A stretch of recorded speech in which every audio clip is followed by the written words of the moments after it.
Assalamualaikum warahmatullahi wabarakatuh. Stop di sini dulu. Bismillahirrahmanirrahim. Alhamdulillahirabbil alamin wassalatu wassalamu ala asyrafil anbiya'i wal mursalin sayyidina Muhammad wa alihi washabihi ajmain, amma ba'du. Langsung saja karena kita diberi waktu, saya mewakili Naat hasil riset tim 9 Naat selama ini tentang Wali Songo, baik yang Al-Husaini ataupun yang Al-Hasani, akan mempresentasikan dengan judul sebagai berikut: Risalah Wali Songo berdasarkan manuskrip Jawa, manuskrip Yunan, dan manuskrip Bukhara. Nih yang penting, bukan kata saya, kata manuskrip Yunan, manuskrip Jawa, Yunan, Bukhara. Sehingga kalau mau komplain, jangan komplain saya, nanti komplain ke manuskrip. Untuk translator sambil lalu dibisik-bisiki biar tahu nanti anunya apa maksud saya itu. Baik, lanjut. Sudah tahu profil organisasi Naat, terus lanjut.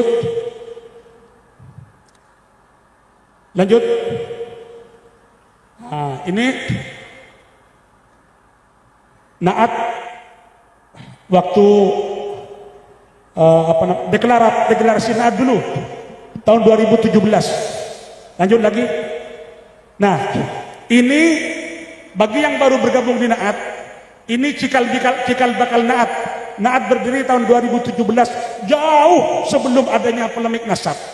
Sehingga jika ada statement Naat berdiri karena ada polemik nasab, itu adalah suatu kekeliruan yang sangat fatal. Ini buktinya. Lihat, ini wajah wakil ketua yang pakai baju hijau itu, masih culun sekali. 2000, masih satu istrinya beliau, sekarang sudah 3. Ya, itu masih satu. Ya, ini bukti bahwa Naat berdiri 2017 bukan bermaksud merungkatkan nasab seseorang, bukan Naat berdiri bukan untuk caci maki, tapi Naat berdiri untuk menyatukan yang terserak, menyambung silaturahim. Ini tujuan Naat. Lanjut. Nah, ini mengumpulkan yang terserak, menanam, tidak hanya memanen. Ini visi utama Naat. Lanjut. Nah, ini pengurus, beliau yang melantik saya, beliau pengasuh pondok pesantren Sidogiri, ketua dewan mustasyar, beliau Rois Suriah Kiai Hasan Malik yang sekarang pakai koprah hitam ini, tidak mau ke katanya pakai preman saja. Tadi setelah saya tanya, yang terakhir saya. Lanjut. Dewan pengurus. Nah, ini LP3SN, ini bagian nasab, ini tugasnya. Ayo lanjut. Nah, ini juga bukti bahwa Naat ini berdasarkan manuskrip yang didapat oleh Naat sejak tahun 2019. Ini isbat dari Naqabah Sadatul Ashraf bil Mamlakah Al-Maghribiyah Syarifah yang dikeluarkan oleh Naqib Maulai Muhammad Rashid tahun 2019. Ini sudah jelas bahwa Naat ini lain jalur dengan para habaib. Naat ini bukan al-madhan. Ini buktinya sejak 2019, bukan karena ada polemik nasab kemudian Naat lari dari al-madhan, bukan. Bayangkan 2017, 18, 19, 5 tahun sebelum polemik nasab, Naat sudah tidak ke al-madhan. Silsilah pada Wali Songo ini. Lanjut. Nah, ini syahadat dari Naqab Ashraf Pakistan yang barusan 2024. Nih, dari Syekh Jamaluddin Al-Kabir, Naqabah Pakistan.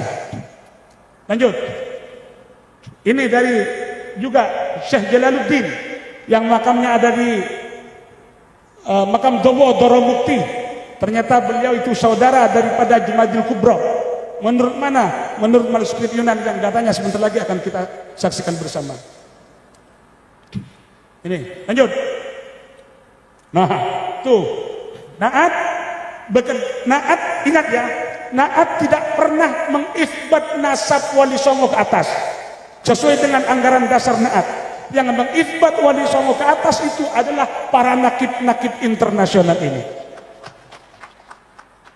Ketika ada permasalahan tentang nasab Wali Songo, katakanlah ada selisih nama, ada beda nama tentang nama-nama pada kakek-kakek Maulana Jumatul Kubro atau kakek-kakek Maulana Ishaq bin Junaid, itu bukan urusan Naat, itu urusan Naqabah yang mengithbat. Makanya kita datangkan Naqabah, nakib internasional itu agar supaya jelas semuanya bahwa kita ini tidak mengarang, bahwa mereka yang mengithbat Wali Songo itu. Adapun Naat mengithbat dari kita yang hidup ini sampai kepada Wali Songo.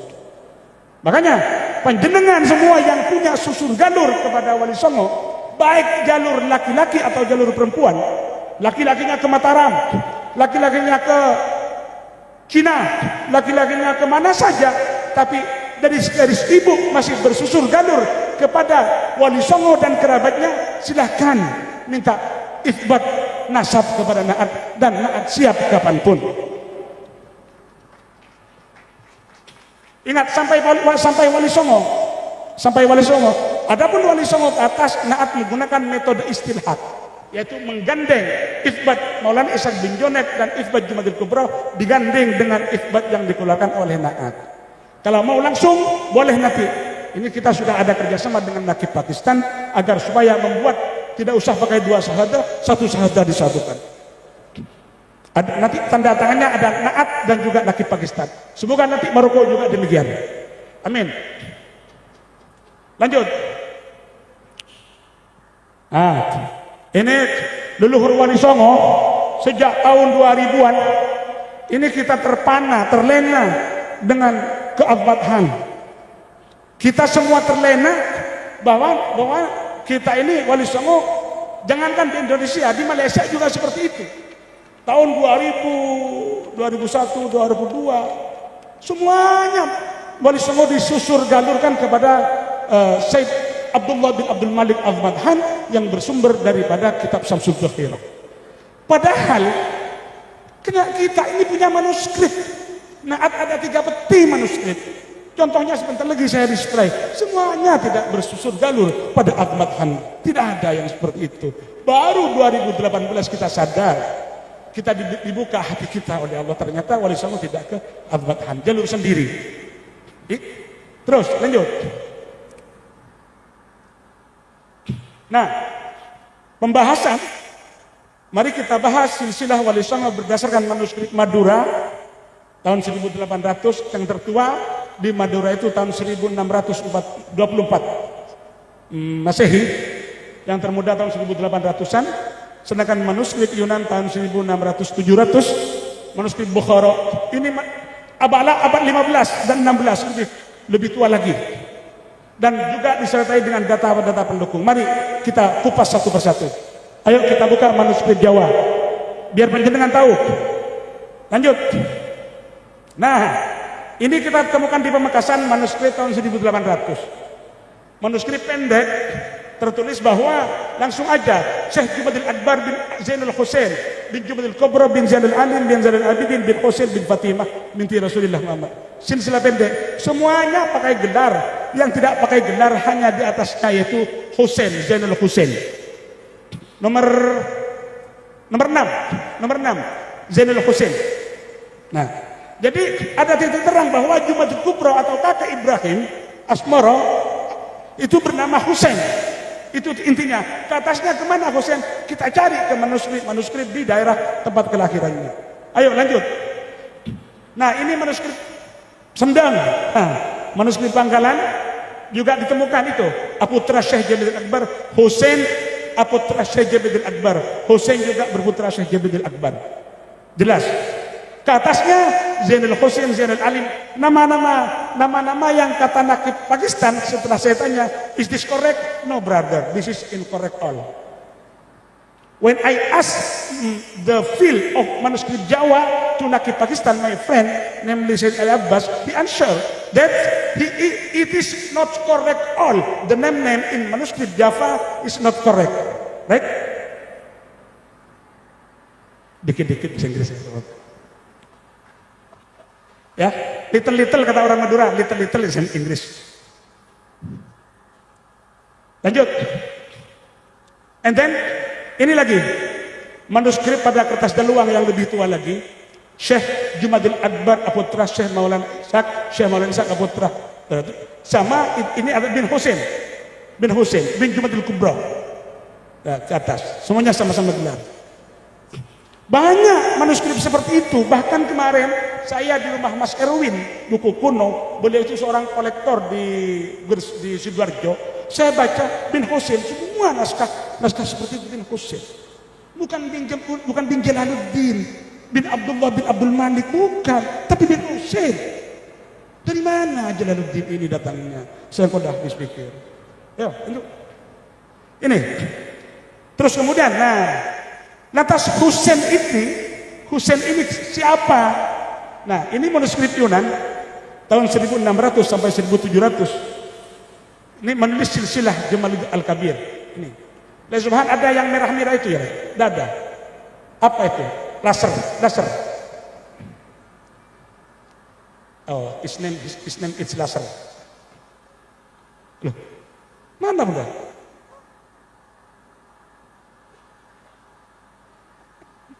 Tidak tembus. Ini. Nih. Di sini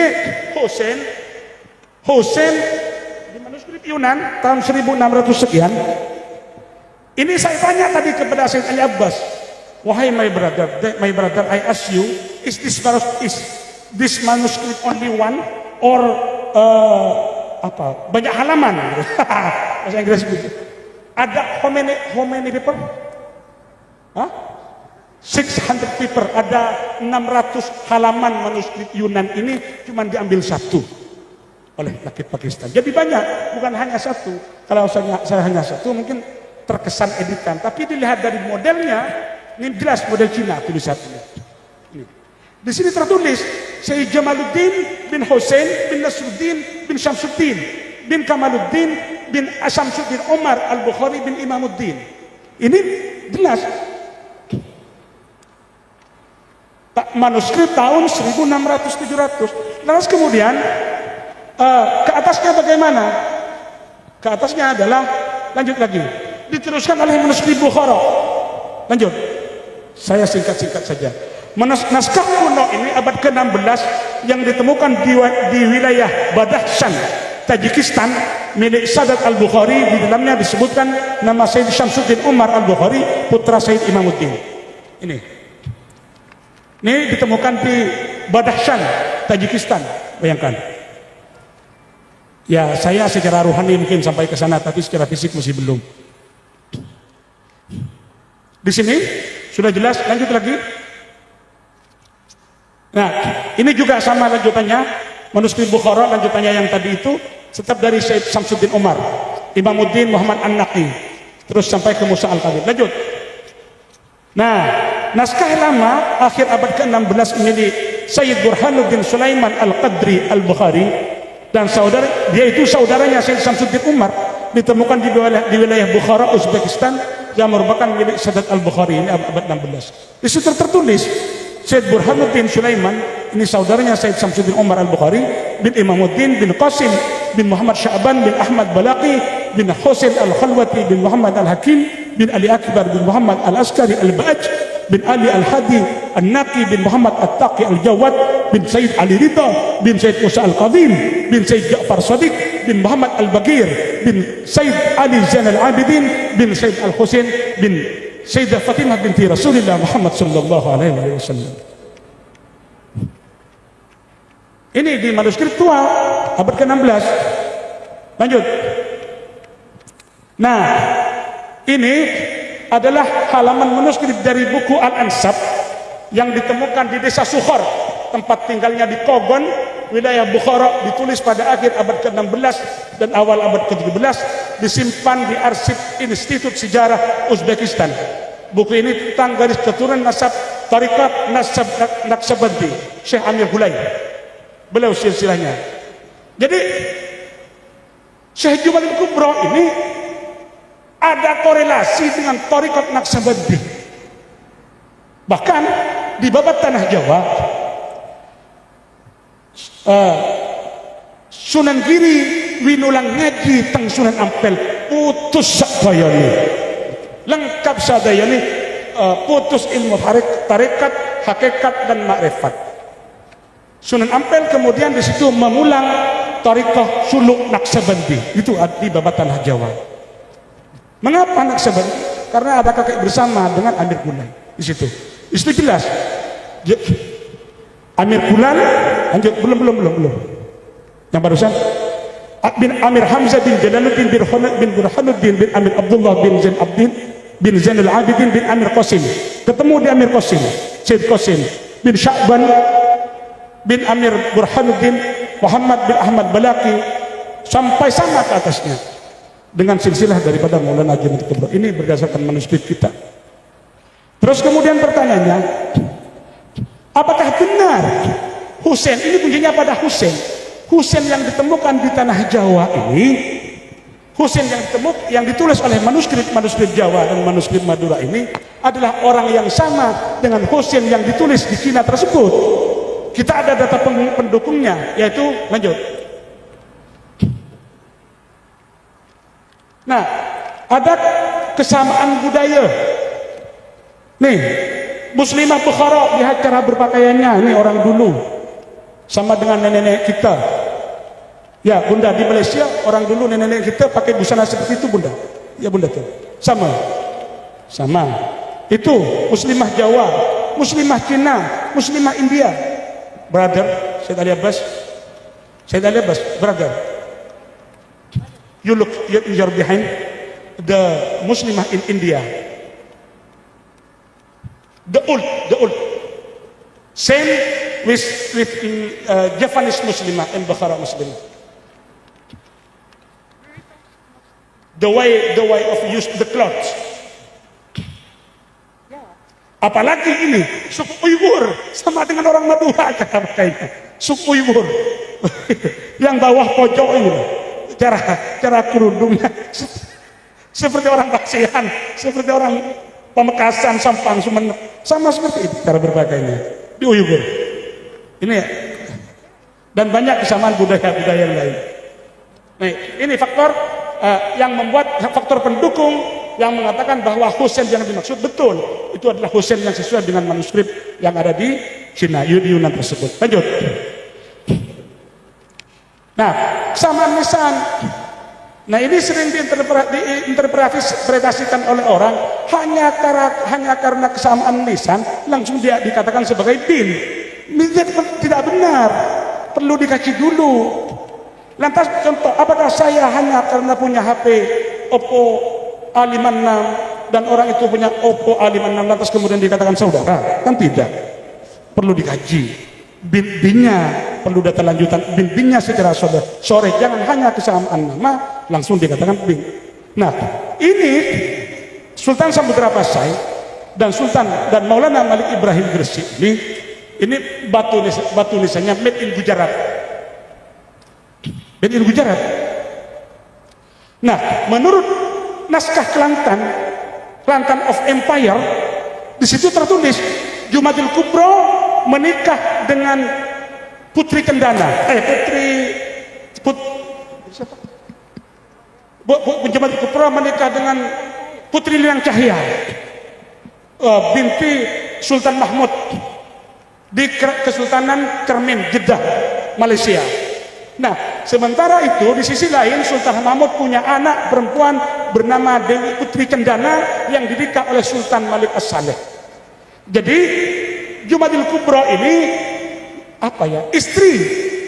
istrinya Jumadil Kubro dengan istrinya Sultan Malik As-Saleh itu saudara, sama-sama putranya Sultan Mahmud. Luwai, saudara Luwai, istrinya sama, sehingga memang ada kekerabatan. Mengapa sementara Jumadil Kubro punya cucu dalam manuskrip Kelantan itu punya cucu Maulana Malik Ibrahim, sementara Maulana Malik Ibrahim ini sama nisannya dengan Malik As-Saleh. Mengapa kok sama? Karena Pak Uwa atau di kakek, karena kakek dari ibunya. Datanya ada kita. di Kelantan of Empire. Lanjut. Kesamaan madhab menurut Babat Pajang membuka tabir jejak sejarah yang terabaikan bahwa Kesultanan Demak Bintara selama 70 tahun sebelum bermadhab Syafi'i terlebih dahulu menganut madhab Hanafi. Bukan kata saya, tapi menurut Babat Pajang. Bahkan ada manuskrip Semenep yang mengatakan bahwa Maulana Junaid Kubra ala madhabil Hanafi, Maulana Ibrahim Asbara, Maulana Ibrahim wa ala madhabil Hanafi. Ada manuskripnya. Di samping bukunya Profesor Slamet Mulyana tidak kita tampilkan karena katanya kontroversi, dan juga naskah Sampokong tidak kita tampilkan karena kontroversi. Kita ambil data-data yang lain. Ini.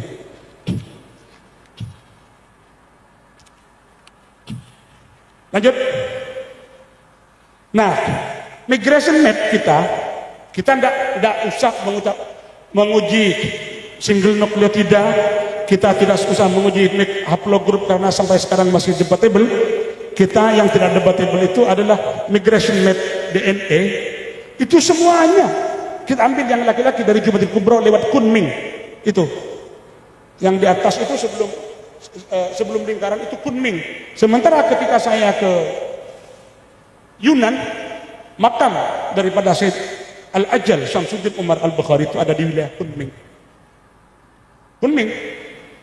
Ini. Lanjut. Nah, ini pembahasannya sebenarnya ini sudah saya bahas tadi, sudah langsung pembahasan Ibrahim Asmara. Lanjut. Lanjut. Nah, Husain bin Nasruddin dalam manuskrip Yunan tertulis bahwa Syed Husain putra Syed Nasruddin ini punya putra 7. Satu Ummu Kulthum. Ummu Kulthum ini satu Ummu Kulthum ya, your grandmother, Ummu Kulthum. Nah, Fatimah or Ummu Kulthum, your grandmother. Fatimah. Putra kedua Jamaluddin Al-Kabir, jelas di manuskrip tadi. Ketika Sayyid Diyaudin ini keturunannya saya tidak tahu di mana keturunannya ini. Terus keempat Sayyidah Fatimah menikah Sayyid Fawruzuddin Al-Jilani menurunkan Sayyid Ali Abbas ini. Keturunannya ada di Pakistan. Dulu masih Al-Hind, Hindustan dulu.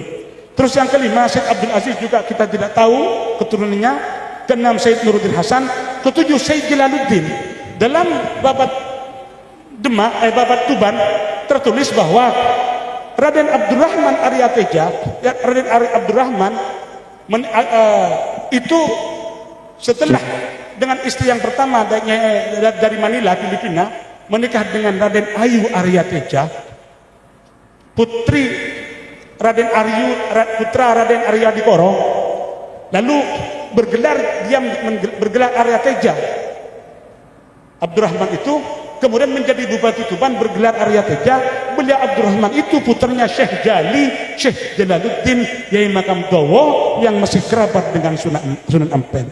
Ternyata ini Jalaluddin ini, dan di data Cina tidak tertulis Jalaluddin sama Jamaluddin tidak tertulis. Yang Diodin ada, Abdul Aziz ada sepertinya. Yang Jalaluddin tidak ada. Ini terus lanjut Syed Ajal, nanti bukan urusan saya, urusan Syed Abbas. Terus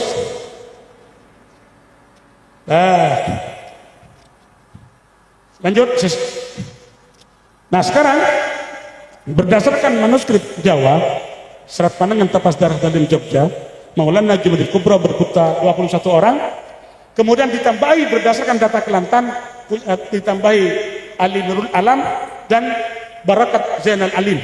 Itu data Kelantan. Totalnya 23 sementara yang tercover, tapi menurut data orang Jawa itu ada 21 orang. Satu Maulana Sultan Tajuddin Ahmad Al-Kubra, dua Maulana Sultan Muhyiddin Muhammad Al-Kubra, tiga Siti Rahimah, empat Maulana Abu Ahmad Ishaq Imam Pasai. Ini yang distorsi. Manuskrip Madura, manuskrip tahun 1700 menulis Sunan Giri bin Maulana Ishaq nomor 4 ini, Imam Pasai ini, tapi oleh Serat Wali Sana yang ditulis tahun 1490 Masehi dibantah bahwa Ibrahim Asmoro ini dengan Maulana Ishak itu bukan saudara kandung, tapi saudara ipar. Saudara ipar. 5. Maulana Ali Ibrahim Asmara, ayah Sunan Ampel. 6. Syekh Samsuddin.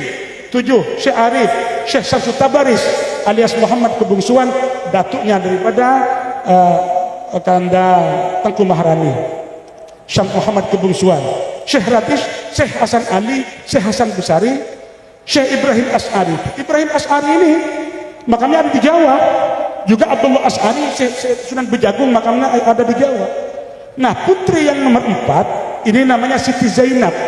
Ini yang bikin bingung. Siti Zainab Romo Hangsal Syekh Ishak bin Junaid. Jadi Jumail Kubro itu punya putra nomor 4 Maulana Abu Ishaq Imam Pasai, punya putri nomor 14 Siti Zainab menikah dengan Maulana Ishaq bin Junaid. Jadi anaknya bernama Ishaq, mantunya juga bernama Ishaq, sehingga setelah 300 tahun kemudian dikira Sunan Giri itu anaknya yang Ishaq, putranya Ishaq yang anak, ternyata putranya Ishaq yang mantu. Dari mana? Dari Serat Wali Sana sumbernya kita. Tuh. Nah, Maulana Ishaq bin Junaid ini kakek daripada Sunan Giri, Sunan Gunung Jati, Sunan Kudus, yang nasabnya bersambung kepada Sultanul Aulia Syekh Abdul Qadir Al-Jilani. Adapun Sunan Ampel, Sunan Derajat, Sunan Bonang, Sunan Kalijaga nasabnya bersambung kepada Said Musa Al-Kadhim Al-Husaini. Nah, jadi Wali Songo ada 2. Coba buka terakhir. Tabel, lanjut. Ini cara mengajarkan syahadah nanti gampang. Lanjut. Ada ya? Ada. Jadi secara umum Wali Songo itu nasabnya terbagi 2. Ada yang Al-Hasani, Al-Jilani, dan ada yang Al-Husaini. Yang Hasani adalah Sunan Giri, Sunan Kudus, dan Sunan Gunung Jati. Terus yang Al-Husaini, Sunan Ampel, Sunan Derajat, Sunan Bonang, Sunan Muria, dan Sunan Kalijaga. Mungkin ini dari saya, kurang lebihnya mohon maaf.